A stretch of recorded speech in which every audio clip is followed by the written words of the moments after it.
Bonjour tout le monde. Huh? Hi everybody, welcome to the Manitoba Heritage Summit in 2021. Bienvenue. My name is Rob Malo, also known as Tibert le Voyageur, but today I'm here with you as Rob Malo. And I'm so happy to be, the MC for today's conference. We've got a lot coming up, so I hope you're all in good form. I hope you've all gotten whatever you need in the morning to get going. And, I hope you're ready to learn, share, and explore together. So, first of all, before we get going, I just want to say hello to our panelists and those that are just logged on there to be able to share. So, merci d'être venu. Je vais continuer en français and in English. So I'll be bouncing around dans les deux langues. I hope you're okay with that. Because, we are in Manitoba and you hired a bilingual guy to be your MC. Alors ça va être comme ça aujourd'hui. Now, before we really get going though, there's something that I love to do as an MC. And it's acknowledge where we are.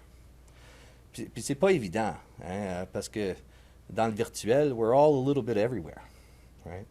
So for me to do a land acknowledgement of where I am would be kind of easy. I know where I am. I'm in a place that we call Winnipeg now, but there were people before, right? People that were here, all kinds of people.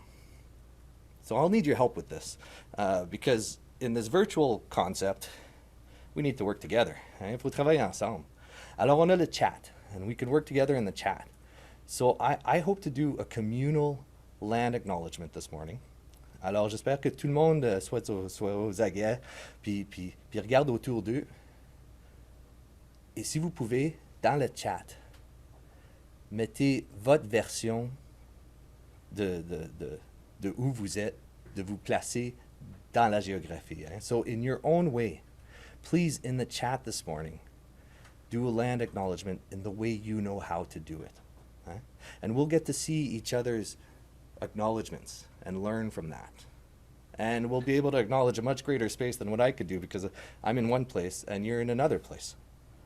So let's do that right now. Alors, s'il vous plaît, dans le chat, on veut voir tous les différents lieux et les gens peut-être avant qui ont occupé ces lieux-là. Hein? Please take in mind the people that were there before you in the spaces that you live in now and that you work in now. And let's see that chat light up. Hein? On y va.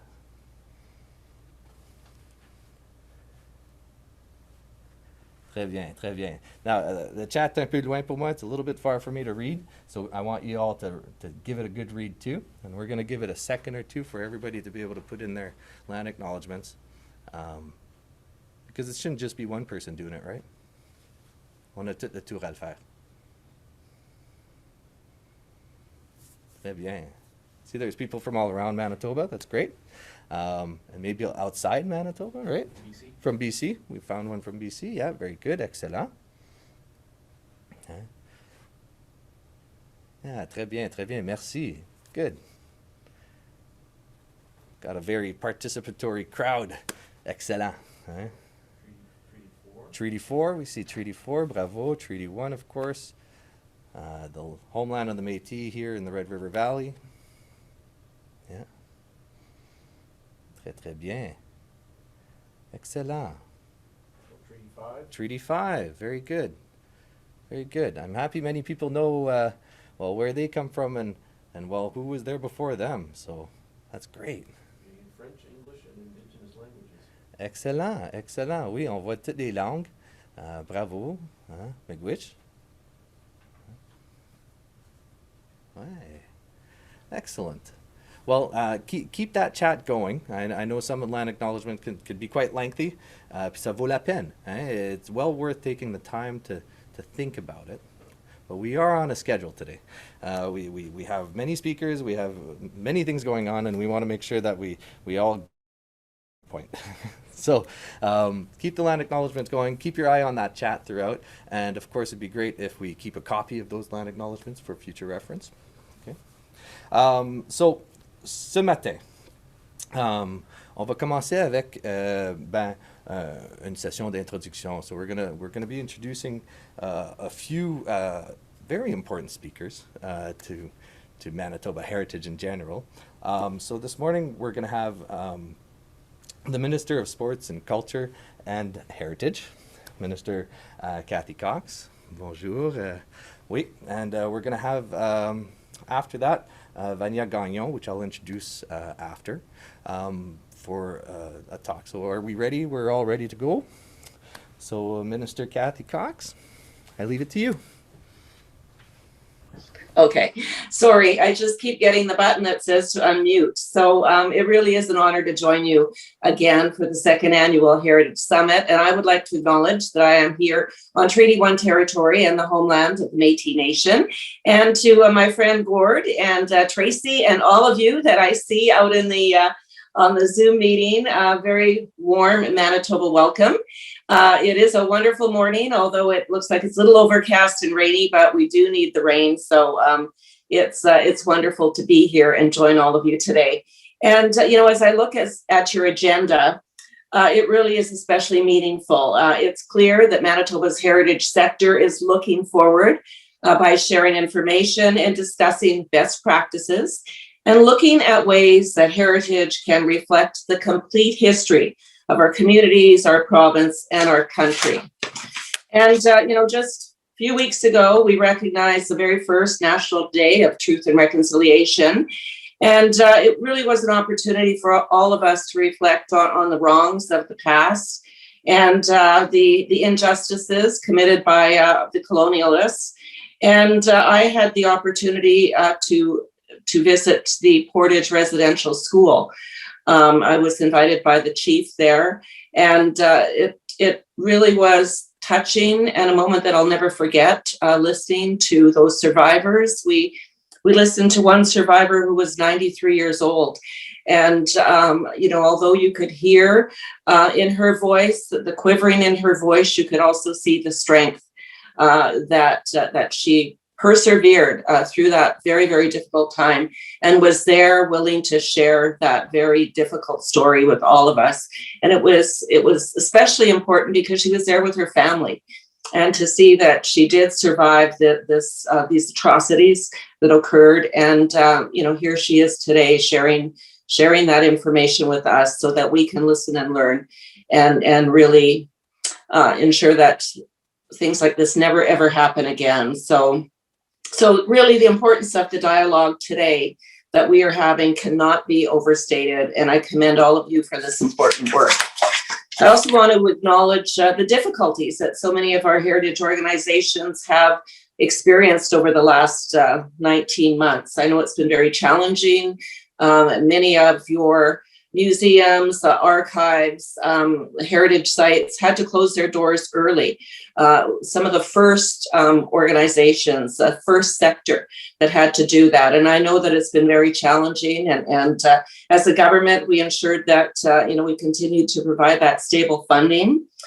We also introduced a few different programs, the Safe at Home program, which was really an opportunity we had over 300 applications from across the province, and it provided, grassroots organizations, museums, archives, individuals from the sports sector, the arts sector, an opportunity to really share, some of the very vibrant traditions that we have here in Manitoba, and really get us through these really dark days that many of us experienced last year. I know that it was a very difficult time for many people, especially for seniors and for our youth. And so having those programs, I understand, made a real difference in the lives of a lot of people. So I was very pleased when we were able to announce that.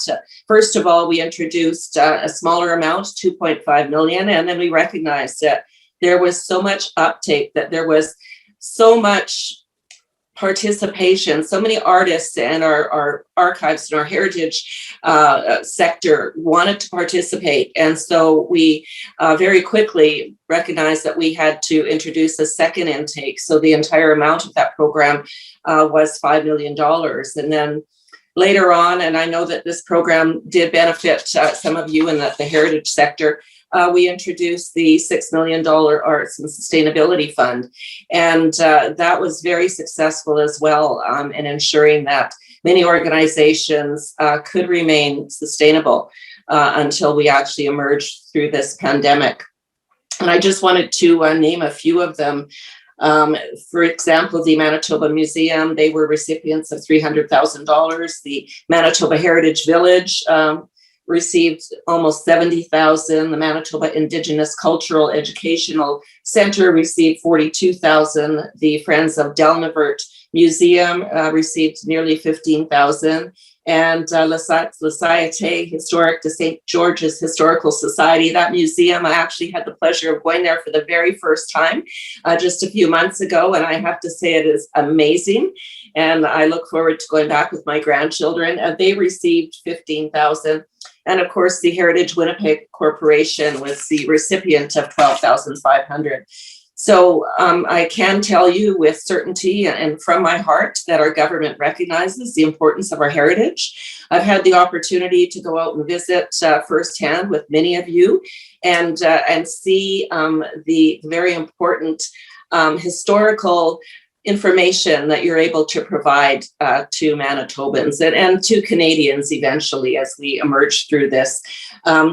But it really is important that we continue to recognize our heritage, not only for today, but for future generations. And I've said it before, but our government has invested $57 million in endowments, which will ensure that our heritage buildings, our archives, our museums, all of those heritage organizations that are so near and dear to our heart can continue to operate in perpetuity. I mean, the $15 million Heritage Resource Conservation Trust, which provides a dividend of $750,000 a year for those heritage buildings. And I know, as I said, I've had the opportunity to visit Delnavert and then to get out to Portage la Prairie, to Brandon, to Swan River, to see all of those organizations that benefit from that fund.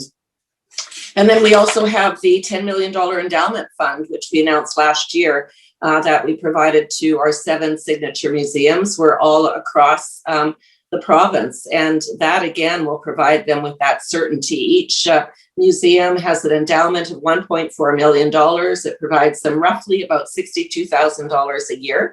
And I understand that amount has increased this last year. So it really provides them with that certainty and ensures their sustainability, long-term. They don't have to worry about that funding. And of course, one that's very near and dear to my heart is the Military Memorial Conservation Fund that we have. That's a $2 million endowment fund, and it provides a dividend of about $100,000 a year to legions and Anavits who are looking at maybe doing some new monuments, establishing new monuments, but also repairing some of those that are currently already established.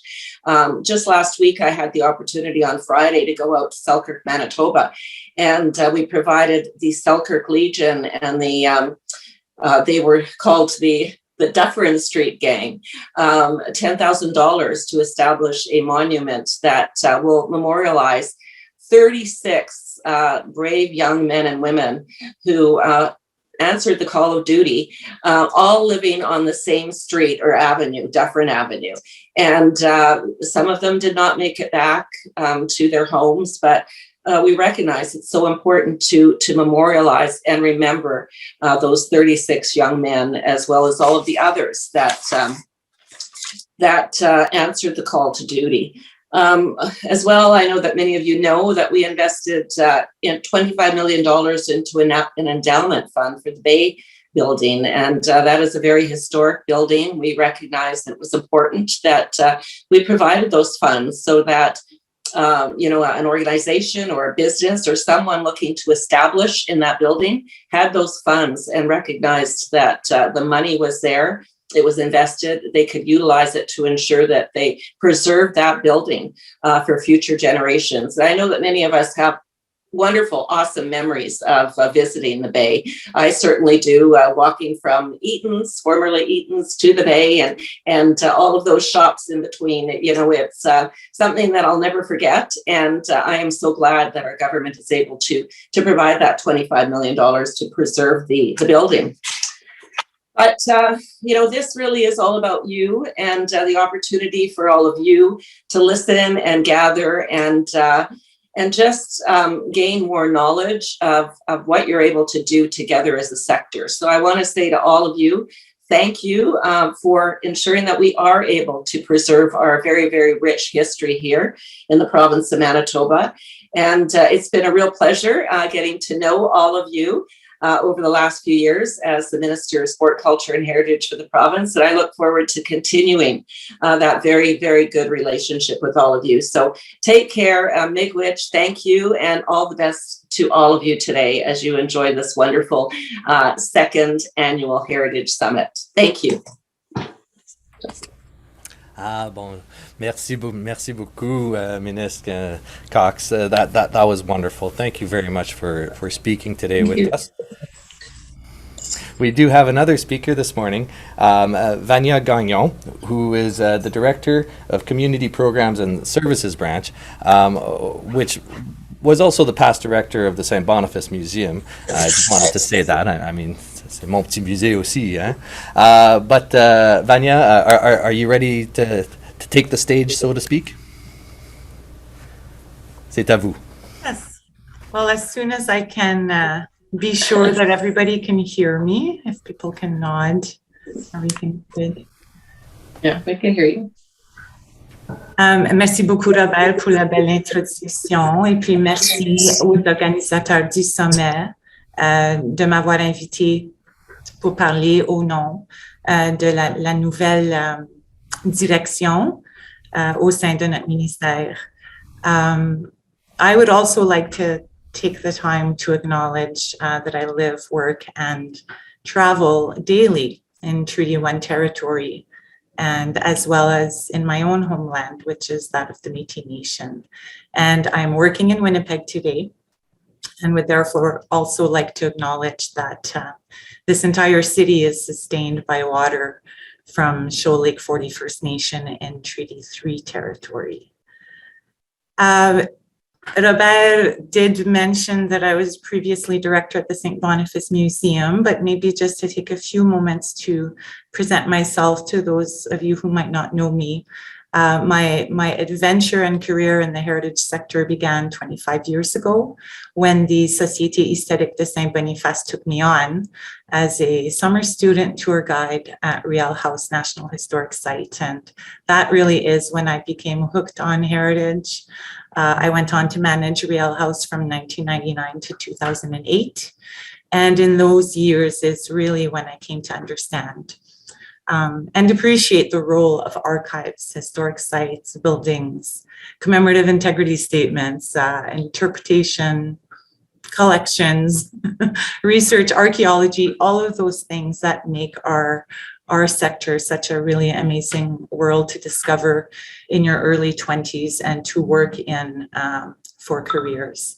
I did move on to a Francophone cultural arts service organization that served the rural Francophone communities of our province, and then to the arts branch, which was in the same department where I am now, before going to the St. Boniface Museum, where I happily poured my heart and soul into that museum and the staff who work there still for about 7 years. I do know that there's a little bit of wondering about the reorganization that has happened within the department. So I did want to take a few minutes to just explain the recent reorganization and how our community programs and services branch fits into the reorg.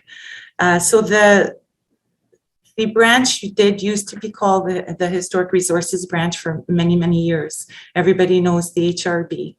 And this reorganization is really meant to reflect not the type of work that's happening here, but it's meant to reflect that the bulk of the work that the branch is doing is really to provide services to and administer grant programs for the community. And community in a very large, broad sense, we'll get to that in a little bit. But the Culture and Sport Programs Division is also comprised of a new strategic policy branch and also the major agencies and program support branch that was there previously. We are in the early days of working through this reorg and of implementing the changes. And we're busy identifying the areas of pressure, but also new ways of approaching the work so that we can balance the community needs with those of government processes. So you've got this services branch, which is where I am, and a strategic policy branch, which is something new for our division. The grant support that will remain and stay available through this new community programs and services branch include those programs that you know. So the Heritage Grants Program, the Community Museums Grants, the Provincial Heritage Agencies Grants, the Heritage Resources Conservation Grant, which is relatively new but replaced the previous designated Heritage Building Grant. That is the grant that has a $750,000 envelope available annually, and it was established through funds with the Winnipeg Foundation.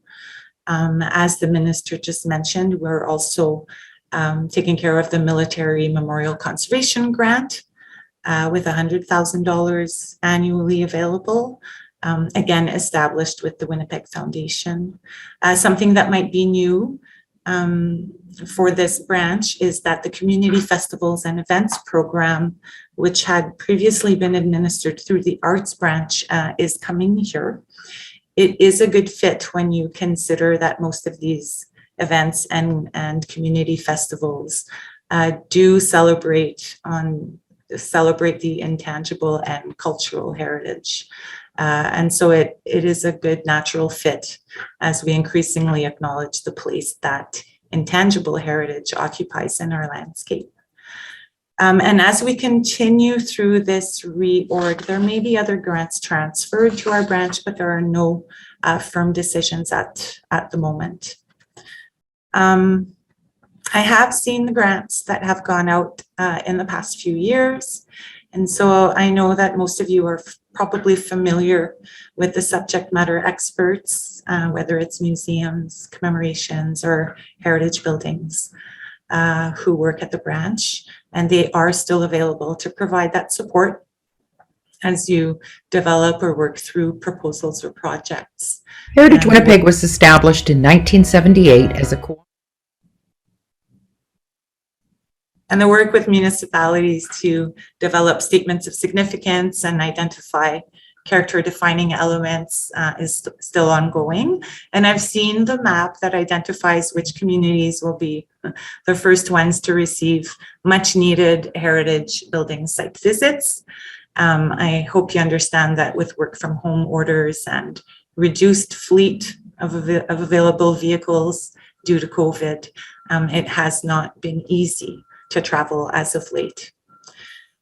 Another important part of our branch is the Archaeological Assessment Services Unit that works with the community partners and industry and other departments or provincial agencies who are responsible for approving development projects across the province. And so there are typically about 1,200 proposals that are reviewed every year. And about 10% of those will typically require a heritage resource impact assessment, which then means further reporting requirements. Additionally, our archaeologists are deployed into the field for various reasons as outlined in our legislation. And this aspect of the work is highly unpredictable. They also work to manage and care for the collections that are under our stewardship here. And so the division has changed and it is increasing its capacity in policy work, but it will maintain the subject matter experts in key positions in our service units. And the branch does have some key positions that are currently vacant, but that we will be looking to fill.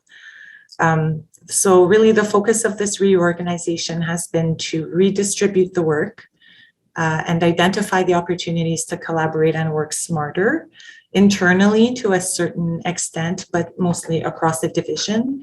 And the cross-departmental work continues, as does our representation and contribution to national efforts and federal, provincial, territorial tables. So I'm currently working at trying to gain a bird's eye view of the activities of the branch, but also of the landscape at large for the heritage sector, because it has changed so much over the past 10 years.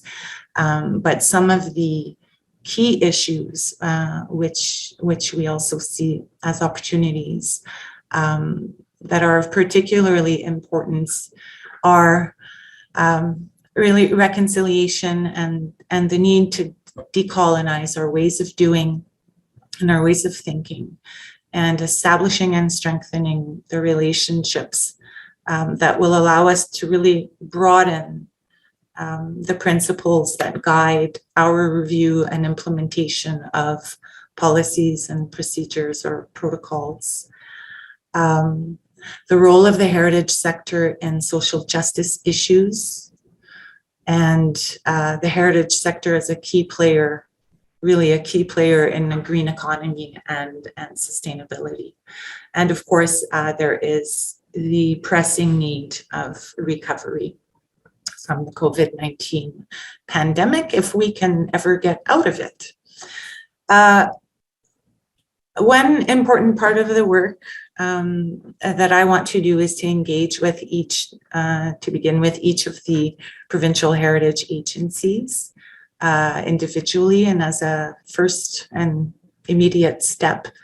I have read your draft report. I read it twice in its entirety. And I do have notes and questions to ask of each of you. And the questions that I had prior to reading the report, which I think I only saw 2 days ago, were: how has the landscape shifted? What are the gaps and needs? What are the priorities? What kind of leadership would serve the sector? And how do we work collaboratively? How do we capitalize on those opportunities that present themselves to us? Because this understanding can inform the work of government going forward. And a lot of my questions were answered in the report. And I do want to say that it does speak a lot of truth. And I understand that a lot of changes, or some changes, may be made or brought to the report following today's summit, which is another reason that it would be a good time to meet in the next month or so. I will be reaching out, and I hope that I understand that everybody's time is the most precious commodity, but if we can try to find some time to meet and discuss things further, it would be a very helpful first step. I would like to point out that the administration of grants and archaeological permitting, the assessment and the reporting processes, and the work in support of government are important parts of the work for civil servants and for the public. And I've been here not too long, but I've spent the better part of the past 6 weeks developing really an increased respect and admiration for my colleagues who have indeed been punching above their weight as professional subject matter experts, and who are convinced of the role and importance of heritage in our society. And it's true, a lot of work has been done over the past few years to support the establishment of trusts and endowments that will provide long-term beneficial impact.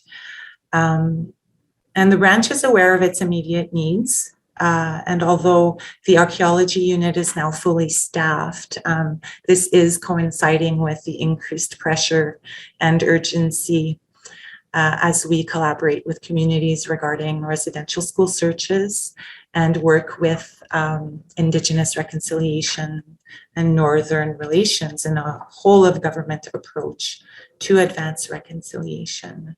But nonetheless, there are some other pressures that will be addressed in the shorter term by filling some key vacant positions such as the registrar, which is that position that manages our registries, and a heritage buildings technologist. Over the past year, there was a scoping exercise that was undertaken to support the branch's data management needs for archaeology and the heritage buildings or sites.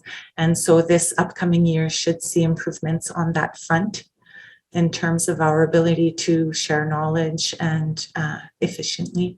We're also looking at HRB's, what you might be able to imagine as an immense legacy of, I'm calling it produced knowledge, but it's all of those photos and the reports and the building drawings and the maps, everything that was produced by staff here over decades is currently physically here and stored in a variety of rooms and offices. And so we are looking at how best to manage that information so that it can be shared appropriately going forward.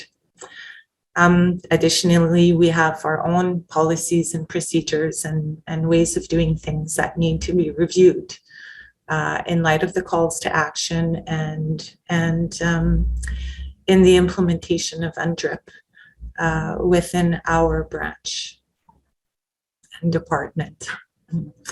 So some of the opportunities that were outlined in the report that resonate with the branch efforts are obviously those few bullets about decolonization of the dominant narrative and reconciliation work, and also aligning heritage with social justice and environmental issues. I am not sure where I'm at for time. I feel I've probably gone over my allotment. I am going to be spending the entire day with you. I'm happy to be listening. And I wish you all a great day of discovery and of sharing, which is always important. I will be reaching out to those of you, the PHAs, to set some first appointments. But I do look forward to today's discussions, and I wish you all a happy second summit.